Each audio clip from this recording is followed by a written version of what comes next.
right, last week in the video, we went over how to pull a dent out of the car using a welder and some bolts rather than drilling holes in the metal and pulling them out with a slide hammer. It worked out pretty well, and I threw a little coat of Bondo on there and we sanded it up so we had a good shape. And I sprayed a little bit of primer on here just to seal it. I don't intend on driving my car around town with primer spots, so today we're going to get some color on here. And so what the purpose of the video today is to go over the finished sanding and prep of a dent that's been removed, how to deal with the primer and getting the shape just right so there's no waves in the paint, and how to match it up. Now in this case, there's not a lot of matching to do because we have exactly the right color. If you can see, there's edges, where we can paint to the edge and we don't have to worry about painting in space. There is a gap right here where there's not an edge, and it's only my case because I filled all of the drainage gaps on my MG. Most MGs have a little slot right here, but I filled all those, and I even filled the fender gaps just because I wanted nice clean lines. But anyway, I'll show you how to feather the paint and how to get a good flat surface from a rough Bondo like we did last week. So first thing in this process is to tape up the areas that you don't want to get paint on. So I'm going to go ahead and we'll start taping this up, and I'll cut back into the video once we have just the area that we're going to be dealing with isolated. All right, so here we got it all taped off and isolated the area that we're going to be dealing with. Well, what we're going to do here is we're going to block sand this sandable primer. The primer that we have on here it's rough, and you can see it's got some splatters on there. But what we're trying to accomplish here is a really clean transition so that you can't even see that there was a dent there at all, right? And the way we're going to do that is we're going to use alternating colors of sandable primer. Now, they sell specific sanding shading. It's a sandable shade. Basically, it's like a black or a dark color paint that you spray over stuff that you're sanding. And what that does is, as you block it, you'll see the high and the low spots, so you'll know where to stop, and you'll know when you're getting to flat. If it's perfectly flat, when you put one color on, you'll be able to sand it off completely, and there'll be no holes that'll be highlighted by the darker spots. I don't want to buy a specific product for that. So what I've got here is I've got white sandable primer and gray sandable primer. And we'll just, like right now I've got a light coat of white primer on there, and I'm going to spray a very light see-through almost a layer of this gray sandable primer on there, and then we're going to block it out. So for my blocks, I've got a couple of different blocks. This is a Dura block. It's made for sanding. The idea behind that is it's slightly flexible, not much, but slightly flexible, and you wrap some sandpaper around it, and you'll be able to work in the plane so that you can keep it flat.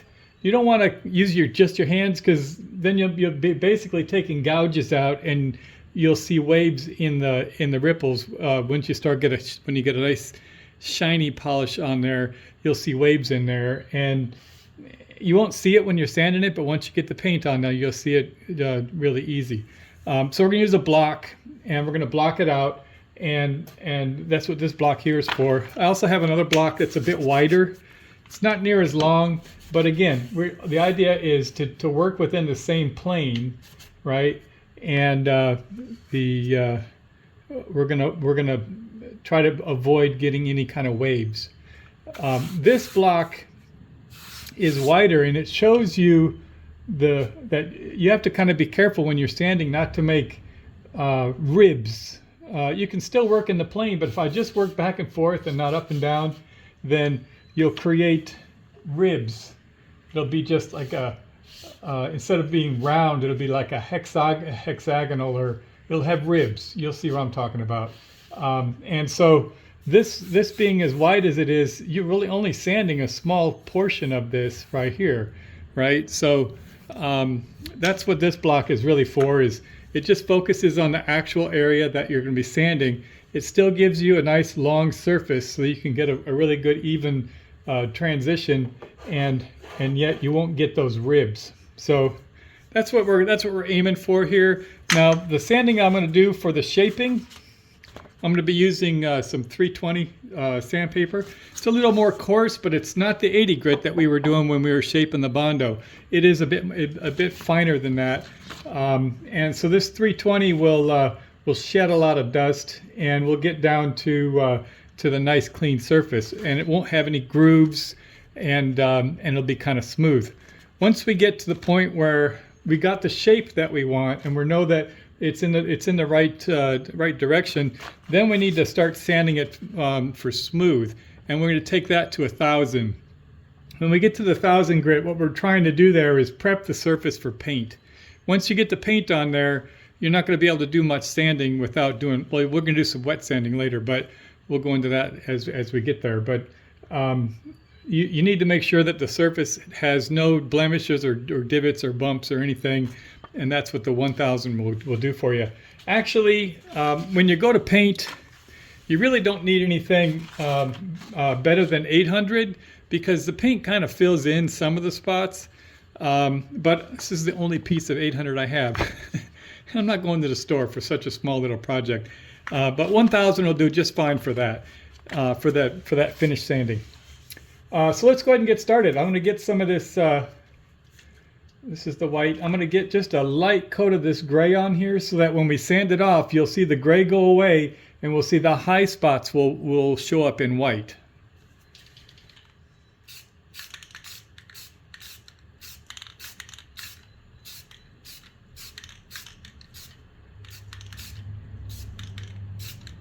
There, just a very light coat, because all we want to do is see the high spots. They'll come out in white.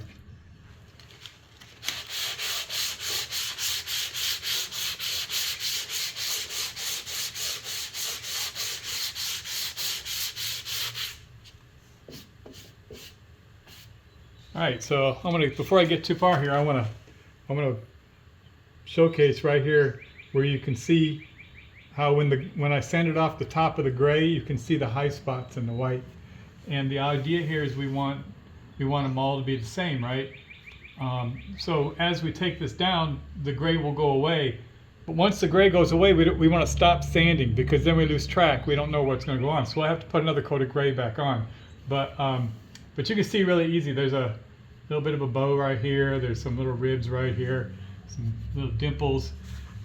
When we did the Bondo, we went right to the primer, and then we rough sanded it, put a second coat of Bondo on it. But as the Bondo dries, it kind of changes its shape a little bit. So you're going to see some of that in here, and as we sand it, you'll see that it's going away. So let's proceed.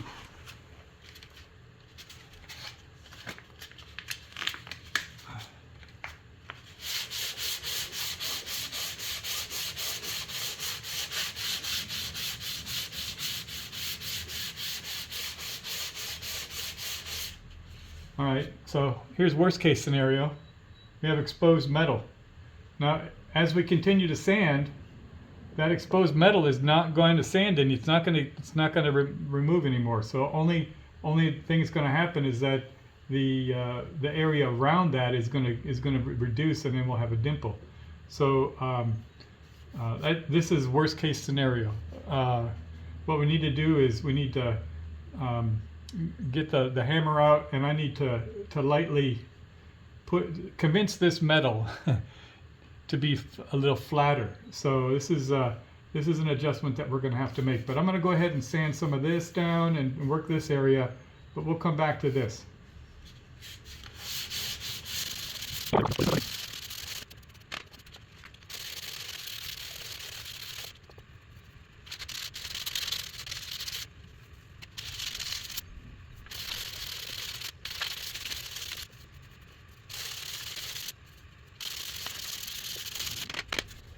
All right, so here's something that I could mention for you.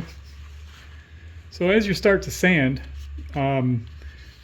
your sanding media can get clogged. Can you see this right here? It's kind of shiny, and you get little dimples. Well, what happens is that these will actually become grooves as you're sanding, and then you'll start to make grooves in your work. So you just need to make sure that your media doesn't get clogged up and create, extra irregularities in the flatness of this surface. All right, I'm going to clean this off, and we're going to have a look at it, and then I'm going to try to condense this metal down a little bit. We can push that in a little, and it had a little bit of a groove right in here. I can feel it with my hands, but I can't really focus on that until I get this down, because when I'm sanding on it, I keep taking more off here. So there's a little bit more of a groove right here too. So you want to take this down, but we want to push that in. But the rest of this is looking pretty good. It's blending right into the paint, right all through here. And we just need to take care of a couple of these things right here. So let's get a hammer on this, and then we'll get some more primer. All right, so if you ever do get a PDR kit, most of those PDR kits come with these little nylon points. The idea behind these is you can tap them with a hammer, and it gives you a hammer blow at a very focused point. Also, when you're swinging a hammer, it's not a very precise tool, and so you could miss and make another dent where you don't need it. And so anyway, these are really great little tools. It's just a little piece of nylon, and you tip on. It has a little pointy tip on it, and you just put this exactly where you want the hammer to hit. And then when you hit the hammer, you have a lot bigger surface to make sure that you're going to hit it, and then you will be a lot more safe when you're tapping on your car. So let's go ahead and push this thing down just a little bit.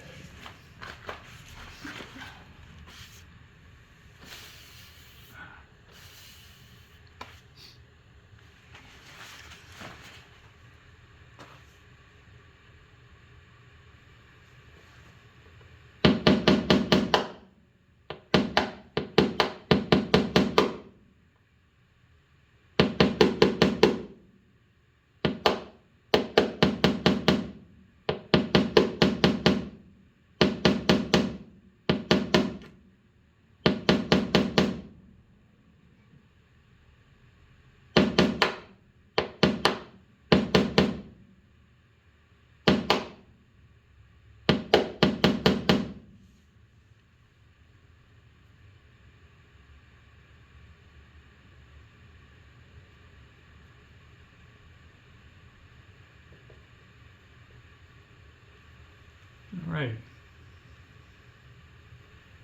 a bit of a shallow part here now. So ideally we want that to be poked in so we can fill it with some sandable primer. I think we'll give that a go. I don't want to go too far all at once.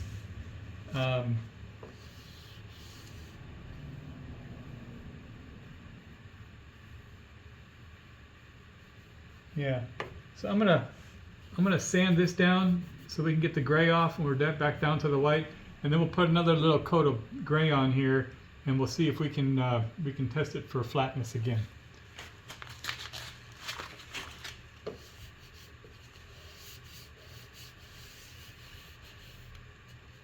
Right in here, I got some roughness.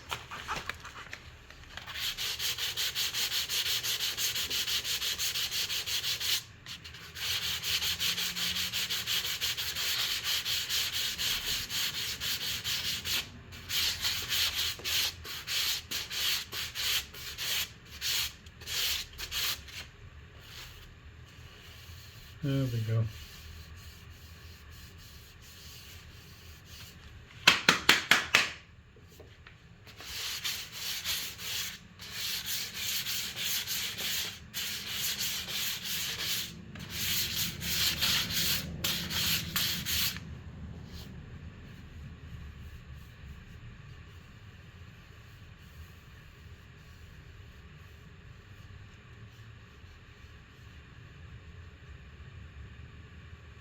Tap that just a little bit more right on this side right here.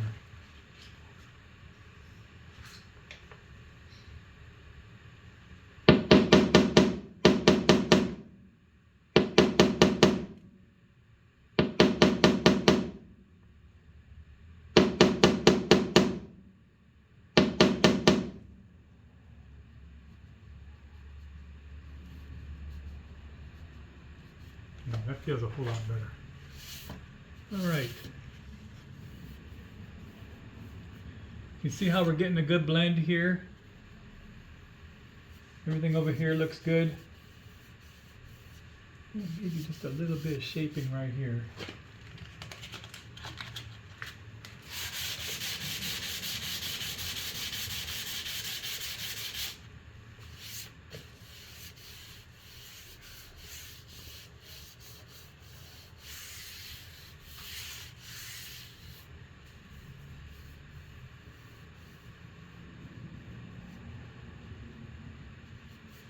All right. Now take a clean cloth. I'm going to clean this off really well, and I'm going to put another coat of white on here. Whoops, that's the gray. I'm going to put another coat of white on here. We're going to dry that off, and then put a very light coat of gray, and we'll do the blocking again. We'll see how close we are. All right, so here we got it ready. We have a little bit of a shadow with the gray primer. We got a little bit of a shadow on there, and we're going to go ahead and do a final block here to see what we can come up with. You can see a little bit of the metal is shining through right here when I finished sanded the previous coat of white, but it's so minimal. I don't think it's going to be an issue. I don't want to tap on it anymore.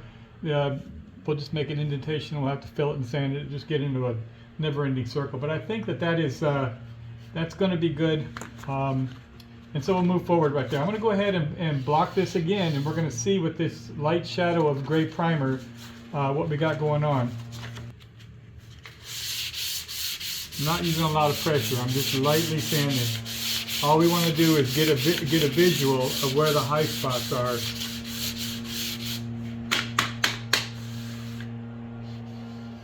I'm not seeing any.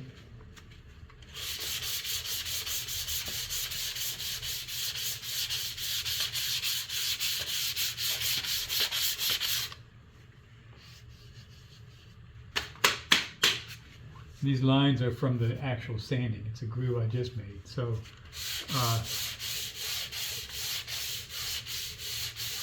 yeah, I think we're clean.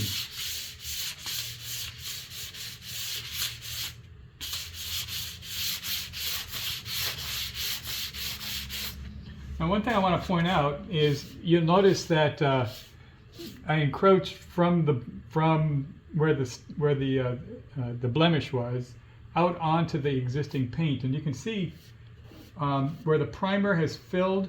When I was doing the rough sanding on this, how some of the rough sanding got onto the paint. Well, the primer has filled that, and now that it has little white things, those are actually filled from the primer. So by creating a border beyond where you're working, you can cover up any of those little imperfections. And we're going to paint from here all the way to there. So this entire area is going to be prepped. So we've been doing our rough work, and then our medium work, and then when we do our fine work, it's going to go all the way around here, and then the finish will go all the way around here. So it's going to grow. You can't just go and clean one little area. You have to clean a border progressively as you go outside of it. So that's why we've got this taped off to the area where we intend to paint. Our last sanding effort will be pretty much this entire panel right here, and then when we paint it, the whole thing will get painted. We are probably going to feather this little area over in this area a little bit, but it just makes it easier for you to do the finish work afterwards. But all these, they have a hard edge. We're not going to worry about that at all. We're going to paint right to the edge, and we'll be golden. Yeah, that's good. Okay. Let me just do a quick finishing on this, and then we'll do the detail. We'll take it down to 1,000 and get it ready for paint. All right, moving on to 1,000. before we do that, I'm going to take a clean cloth and I'm going to get off any debris that's on here. Sometimes when you're sanding, you'll create little flecks of stuff that will contaminate your next grid of paper. Your next grid of paper is going to be finer than anything that we touched so far.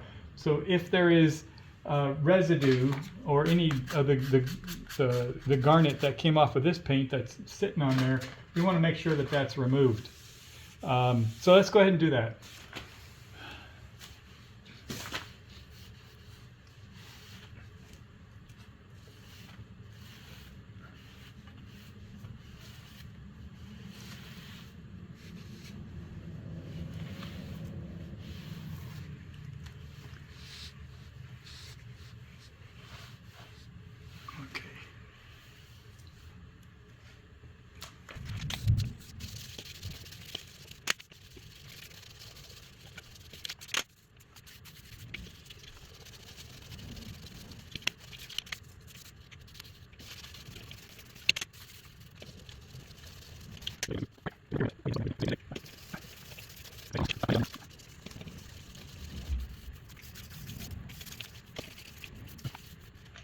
All right, we're not picking up anything, we're not rolling up anything, everything seems dry and ready to go.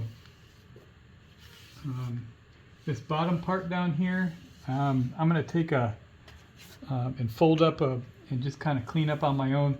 This bottom edge on this sill, I'm not going to touch that. We're just going to paint over that because it's kind of rough. It's got, you know, exposed weld marks, so that's going to be what it's going to be. We're just going to paint over that. But I think that we're ready to go. Now, the last thing you do before you paint is you're going to run over it with a cleaner. We want to make sure there's no hand oils or anything on there, so we're gonna degrease it with a cleaner. And I have some prep stuff for that. It's basically alcohol, and so then we're gonna run it over with a. I think I have some lint cloth. The idea behind that is to make sure that there's absolutely no contaminants on there. Anything that the paint is gonna crystallize or you know, stick in the paint. And then I'm going to close the garage door to keep bugs out. Heaven forbid we forget all about that and we get a bug that's stuck on it. So anyway, I think we're getting ready to the point where we're ready for paint. So we'll do those cleanups and then I'll give it a quick spray. The paint that I'm using today is a single part as opposed to the paint that I did when I originally painted the car, where you put the color on first and then the gloss afterwards. This paint we're putting on has it's a single process, so it'll be glossy right off the bat. It takes a lot of the guesswork out of, you know, the finish, and it'll be done quicker. We don't have to paint it, wait for it to dry, and then paint it with the gloss. So we'll probably do 2 coats. Just to make sure that we have a good coverage. And so there we go. On to the next step.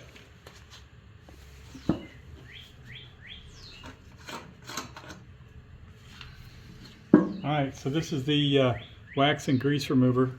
You just need to make sure that you don't have any wax on the car, because paint doesn't like wax. And you need to make sure there's no other contaminants on there that would make the paint, it curdles.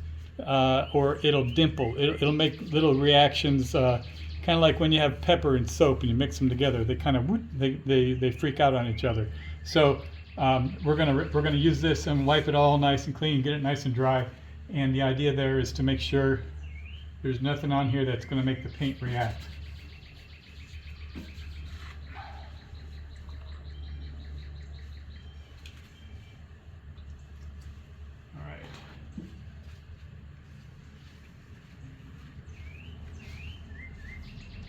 So here's a little trick. You see how I applied it? Now I'm going to take the rag and turn it inside out. So anything that was on the surface of that can is now inside the rag. It's not on the rag. But the material that I wanted on the rag is on the outside.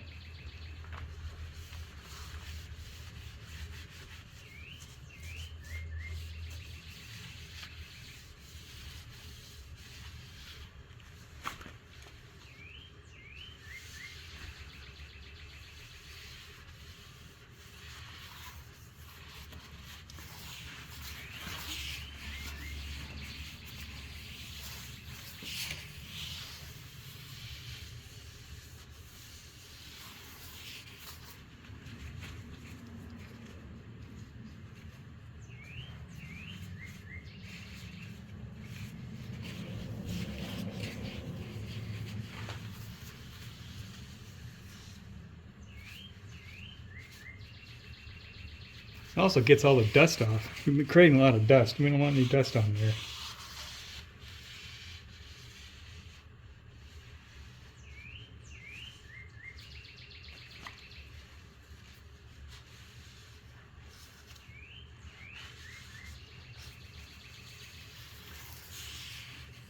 Okay.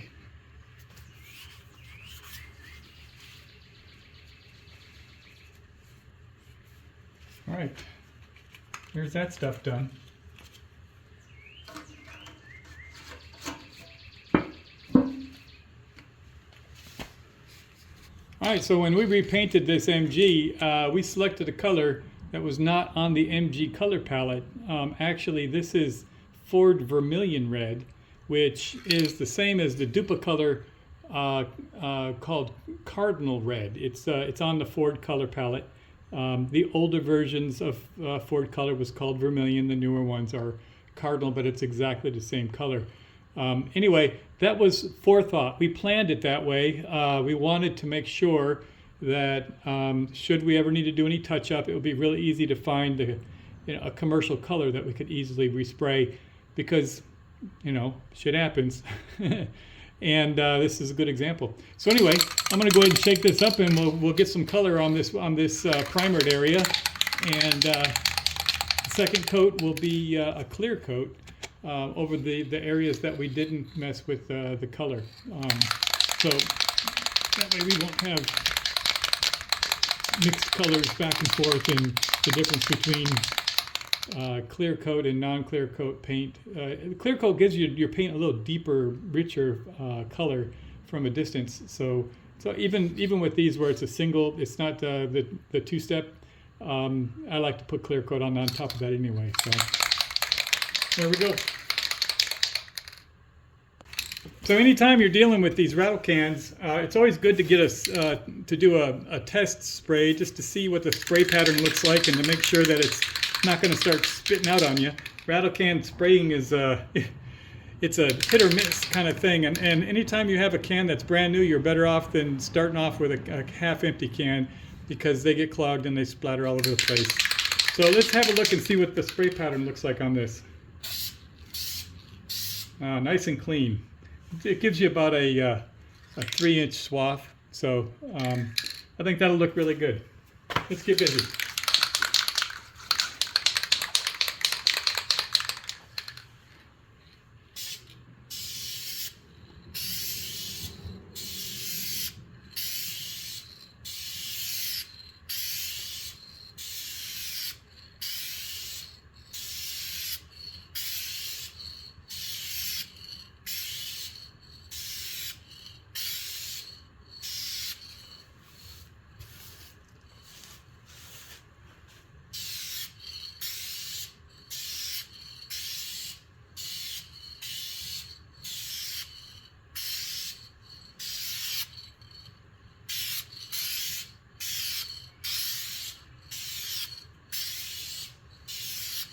All right.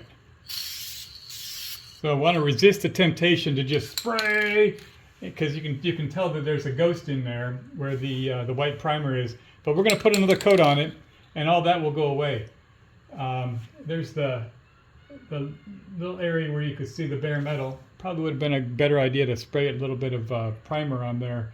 But if we get the coverage that we need, you should see nothing. So it's just as well that we have something that will tell us when we've got enough coverage. But it's a really good match. The color looks really good. Let's go ahead and let that dry a bit, and then we'll come back and do another coat. All right, that's 30 minutes between coats. Let's put a second coat on this.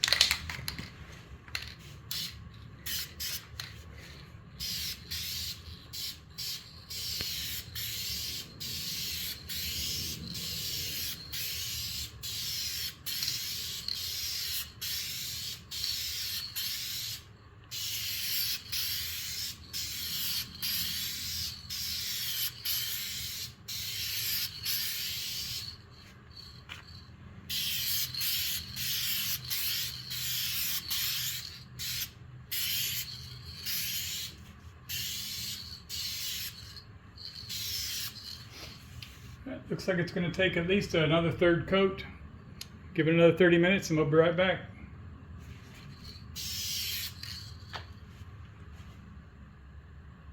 All right, this should be the third coat of, hopefully the final coat of color. And then we can do the clear coat. Still a little bit of a ghost right here. I don't know if you can see it from there. But again, checking my spray pattern, make sure I'm not spattering at all. Yep, we're good. All right.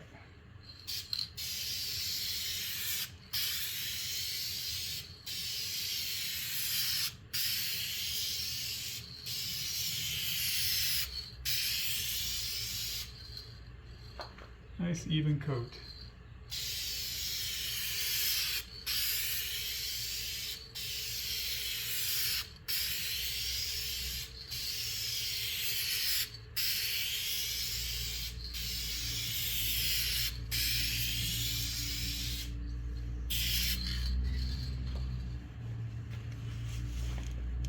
It's looking pretty good from down here. It's really hard with a rattle can to catch a balance between eggshell and drips. If you go for a really big coat, you're going to get drips because there's uneven spaces and eventually you're going to get a drip. But if you go too far away and you're just throwing it up there, then you get a lot of eggshell. So you kind of have to weigh between the two. If you can see that last coat there, seemed a little like I was moving a little slower, but you can see the sheen really looks a lot nicer. And I think that we've got the coverage that we're looking for. Don't see that little ghost anymore. I may just put one more coat on just to be safe. But the next thing I'm going to show on here is a little bit of gloss. So we'll put the clear coat on the next segment. Let's go ahead and let this dry. See if I can catch a side view that looks decent. This is after that third coat. Looks pretty good. You wouldn't know it was there if you didn't know it was there. When we put that clear coat on, it'll look even better. All right, just throw a coat of clear on here and make this thing really pop.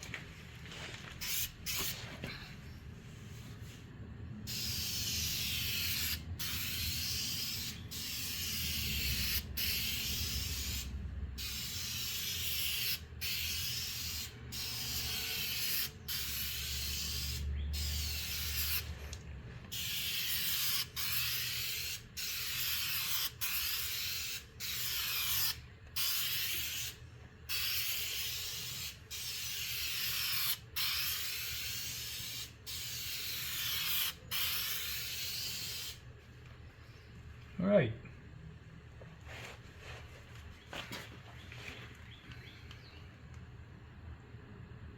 I may want to put a little bit more on. I got a little eggshell action. Let's see if we can make this a little thicker.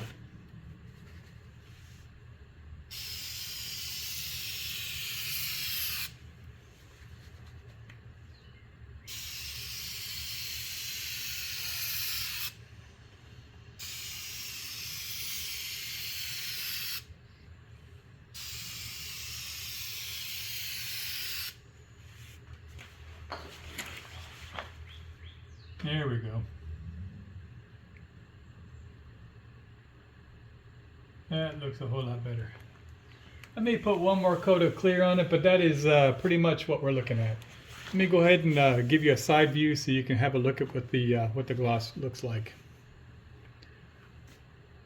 Okay, so here's a side view of after putting the clear coat on there, and it is it's glassy, and you really can't see where the dent used to be. Even if you knew where it was exactly, you wouldn't be able to put your finger on it. So I would say that is a successful repair. Even if I do put one more coat of glass or gloss on there, I think that's probably a good place for us to stop the video today. So anyway, there you go. That is the finished portion of how to repair a dent. Just to review, we had a dent because the jack stand fell off of our lift point here. It pushed up into the rail right here, and had a big old dent. So we pulled that dent out with some welded bolts, and didn't violate the metal at all, and kept without putting any holes in there. Threw a little bit of Bondo on there, and blocked it out, and then went through the primer and blocking. We alternated white and gray primer to look for the high and low spots, and then we laid our red down. After we were done with the three coats of red, we went ahead and put a good solid coat of clear coat on there. I think it looks really good. I'm gonna let this set just a little bit so that I don't mess it up when I'm pulling tape, and then I'm gonna pull the tape, and we'll be done for the day. So that is the repair job. If you have any questions or comments, throw them in the comment sections. If you visit my site often, go ahead and subscribe. You'll be able to be notified. I do video at least once a week. And if you like cars or garage work, it's worthwhile subscribing. So there you go. Have a good day.